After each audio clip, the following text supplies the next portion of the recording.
जल से अभिषेक, बिल्व पत्र से भगवान की अर्चना, न म, और बाद में आता है श, मतलब स्मशान की भस्म। बोलो जय श्री कृष्ण। जब तक महादेव को भस्म नहीं चढ़ेगी, महादेव को की पूजा संपन्न नहीं होगी। शिव पूजा में भस्म अत्यंत आवश्यक है। अब क्यों 9 दिन आना, बोलो जय श्री कृष्ण। ये हम टीवी सीरियल हमने सीखा है ऐसा, टीवी सीरियल वाले ऐसे करते हैं, आधी सीरियल खत्म करके हाँ ऐसा होगा, वहां सीरियल खत्म, मतलब दूसरे दिन देखनी पड़ेगी।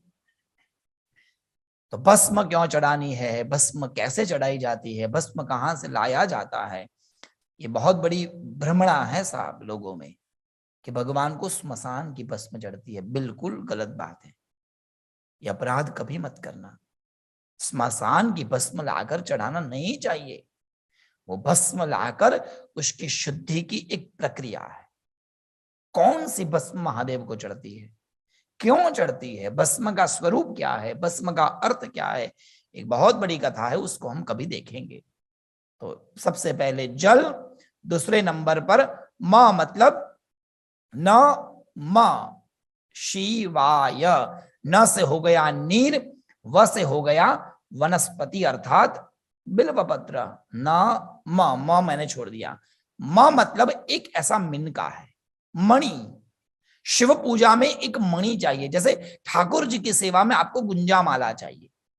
कितना भी श्रृंगार ठाकुर जी को करो, जब तक गुंजा की माला नहीं होगी वो सेवा नहीं मानी जाएगी। जबकि गुंजा इतना महंगा नहीं है, मगर है, गुंजा की माला ठाकुर जी के श्रृंगार को पूर्ण करती है। उसी तरह भगवान शिव के पूजा द्रव्यों में एक द्रव्य है, और वो है एक मिनका, एक मणि, उसका नाम है रुद्राक्ष, जो रुद्र के आंख से प्रकट हुआ है। उसकी भी एक बहुत बड़ी कथा है। कौन सा रुद्राक्ष भगवान को चढ़ाना चाहिए और हमें कौन सा पहनना चाहिए, कौन से रुद्राक्ष को पहनकर क्या फल मिलता है, स्त्री रुद्राक्ष पहन सकती है या नहीं, और नहीं तो क्यों, और पहन सकते हैं तो क्या क्या उसको ध्यान देना है, उसकी विस्तार पूर्वक चर्चा हमारे शास्त्रों में लिखी गई है। न मतलब नीर, म मतलब मिनका रुद्राक्ष, न म शी स्मशान से प्राप्त भस्म, व मतलब वनस्पति, और अंतिम अक्षर है य। यह बहुत महत्वपूर्ण है। शायद काल समय को देखते हुए आपको ये 4 वस्तु प्राप्त नहीं है तो चलेगा। भाई अमेरिका में रहते हैं, 12 महीना बिल्व पत्र कहां से मिलेंगे, और ये तो फ्रोजन दुनिया है, यहाँ की दुनिया तो फ्रोजन में ही चलती है। आनंद भाई एक नया नया आया था अमेरिका में, एक जगह पे जीतू भाई सत्यनारायण कथा करने गया मैं गुजराती के घर पे। मैंने कहा बेन सीरो लाओ, तो तेरा हलवा लाइए भगवान को भोग। पंडित जी 5 मिनट सीरा गर्म करना है। हाय क्यों, बोले मम्मी ने परसों बनाया था, फ्रोजन में रखा है। अरे राम, आदमी भी फ्रोजन खाता है, भगवान को भी फ्रोजन खिलाता है यहाँ। तो ये तो फ्रोजन की दुनिया है। अब बिल्व पत्र को तो हम फ्रोजन भी नहीं कर सकते क्योंकि वो टूट जाएगा, और टूटा हुआ बिल्व पत्र तो बिल्कुल नहीं चढ़ाना चाहिए। तो क्या करे साहब, कभी कभी जल नहीं होता, गंगा जल यदि नहीं हमारे पास तो क्या किया जाए। तो अंतिम अक्षर में जो छुपा है उससे ये पूजा पूर्ण हो जाती है। न म शिवा, और अंतिम है य मतलब योग, शिव की उत्तम देन हम सब के लिए, और वो है योग। योगा नहीं, योगा में योग में बहुत अंतर है, ध्यान दीजिएगा। योगा अमेरिकन वर्जन है, इंडियन वर्जन योग। योग किसको कहते हैं, तो कहा चित्तवृत्ति निरोधा योगा, योगस्तु चित्तवृत्ति निरोधा। अपने चित्त की वृत्तियों को रोक कर परमात्मा में लगाना, भगवान का ध्यान करना, थोड़ा मेडिटेशन करना, आंख बंद करके उस दिव्य शक्ति के बारे में जानना, समझना, अनुभव करना, ये शिव को अत्यंत प्रिय है। और योग से ही एक वस्तु की प्राप्ति होती है। वो वस्तु आप कहीं भी जाइए, खरीदने से वो नहीं मिलती। अलग अलग देवता अलग अलग वस्तु देते हैं साहब। जीवन के विघ्नों को दूर करने वाले देवताओं को हम गणेश जी के नाम से जानते हैं, ध्यान दीजिएगा। जीवन में शक्ति देने वाले देवताओं को हम दुर्गा के नाम से जानते हैं, जिनके हाथ में बहुत सारे वेपन्स होते हैं। All weapons are signification of the power. बहुत सारे प्रकार के पावर है उनके पास में, और उस पावर के बिना दुनिया में किसी का कुछ नहीं चलता। बोलो जय श्री कृष्ण।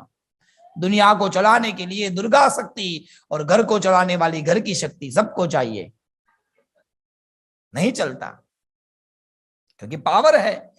पावर के बिना किसी को पावर नहीं आता। एक रहस्य की बात बोलता हूं, बोलो जय श्री कृष्ण। एक आदमी, व्हाट्सएप पे एक मैसेज आया था, एक आदमी भोजन करने बैठा, धर्म पत्नी रसोई घर से कुछ ला रही थी, तो कहा जानू थोड़ा अचार लेके आना। तो एक कवि ने वहां एक काव्य पंक्ति का निर्माण किया, खाते खाते यदि आपके पतिदेव अचार मांगे तो समझ लेना आज की सब्जी में दम नहीं है। बोलो जय श्री कृष्ण। मुखिया जी की पत्नी सुन रहे तो वो मत सुने, क्योंकि 9 दिन की वहां भोजन करना है। खाते खाते यदि घर वाले अचार मांगे तो समझना कि सब्जी में दम नहीं है, और सब्जी में दम नहीं है ऐसा कहने का दम भी उसमें नहीं है। बोलो जय श्री कृष्ण। इसलिए बेचारे अचार लेके खा लेते हैं। तो घर में घर चलाने वाली शक्ति और विश्व को चलाने वाली शक्ति को हम दुर्गा के नाम से जानते हैं। और जीवन में एक वस्तु ऐसी है जो हमें केवल नारायण से प्राप्त होती है। वो क्या? एक बहुत ऐसी वस्तु है, सब दुनिया में कहीं नहीं मिलती वो, और उस वस्तु के बिना हम सबका कुछ नहीं चलता। मैं सबको कहता हूं, to reach our goal make a lots of money for success. Business वालों सुन लीजिएगा, बिजनेस चलाने के लिए हमें 3 वस्तु चाहिए। सबसे पहले education. Without education we can not reach anywhere, नहीं पहुंच सकते। 2 प्रकार का विद्या होती है, एक लाइफ से, एक स्कूल से। भणतर और गणतर बोलते हैं उसको गुजराती में। ज्ञान चाहिए व्यक्ति को आगे बढ़ने के लिए, पैसा कमाने के लिए, सफलता के लिए। दूसरे नंबर पर ताकत चाहिए। यदि आदमी कितना भी पढ़ा लिखा होगा पर लेजी होगा तो कुछ नहीं कर सकता। कई लोग होते हैं लेजी, मंदिर में काम कराने बुलाएंगे, आइए थोड़ा डेकोरेशन करना है, आएंगे, कहे पंडित जी कुछ मत करिए, क्लीन रखिए, everything should be clean, looks very nice. मतलब उसको काम नहीं करना है। बोलो जय श्री कृष्ण। उसको नहीं करना है। आदमी कितना पढ़ा लिखा होगा पर यदि वो कर्म नहीं करेगा तो कुछ नहीं हो पाएगा। इसलिए ताकत चाहिए काम करने की। सबसे पहले एजुकेशन, दूसरे नंबर पर कर्म, ताकत, स्ट्रेंथ, और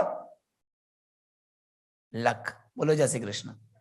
लक के बिना कुछ नहीं होता साहब।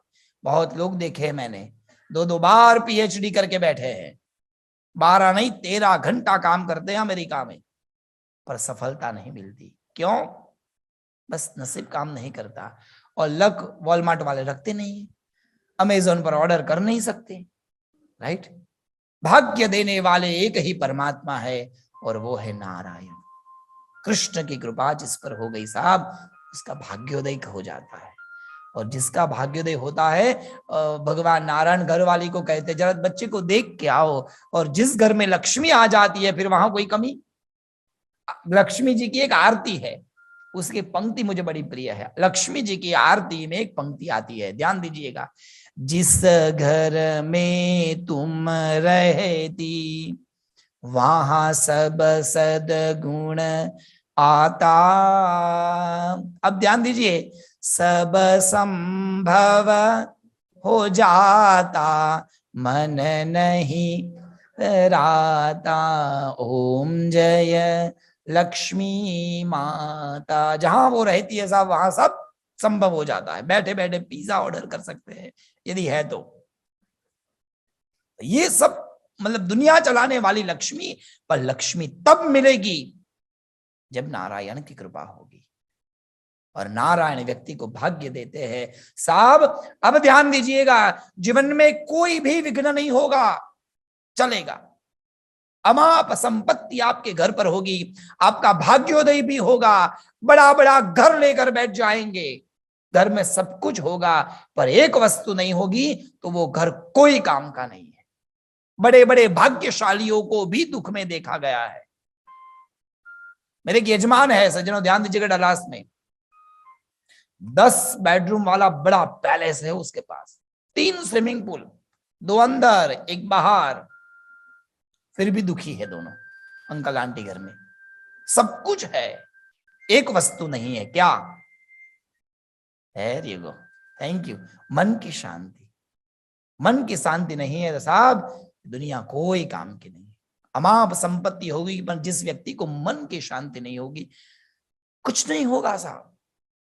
और मेरा शास्त्र ये कहता है, मन की शांति महादेव के सिवा और कोई नहीं दे सकता।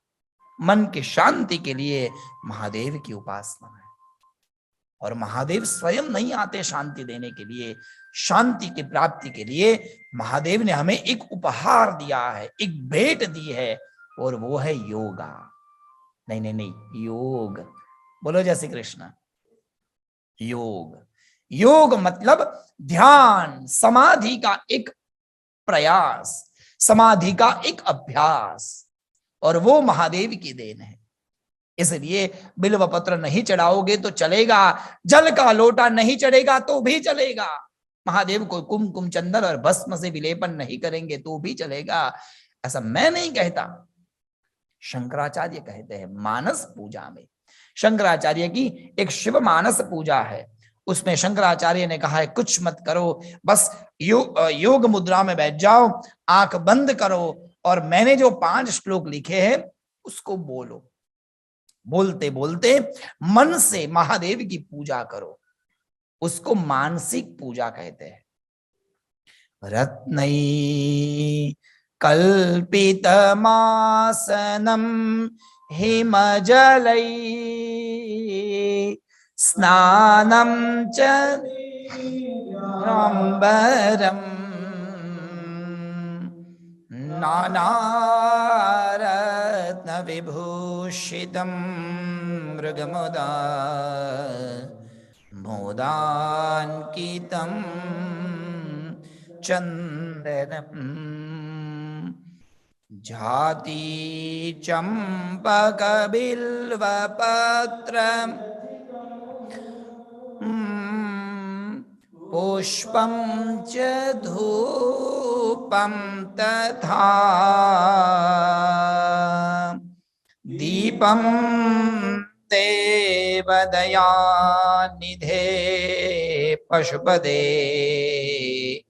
हृत्कल्पितं गृहीयताम्। ध्यान दीजिएगा, हृत मतलब हृदय, कल्पितम हृदय से, मन से कल्पित वस्तुओं को लीजिए, गृह्यताम मतलब लीजिए, ग्रहण करिए, और वो महादेव को मन से चढ़ाइए।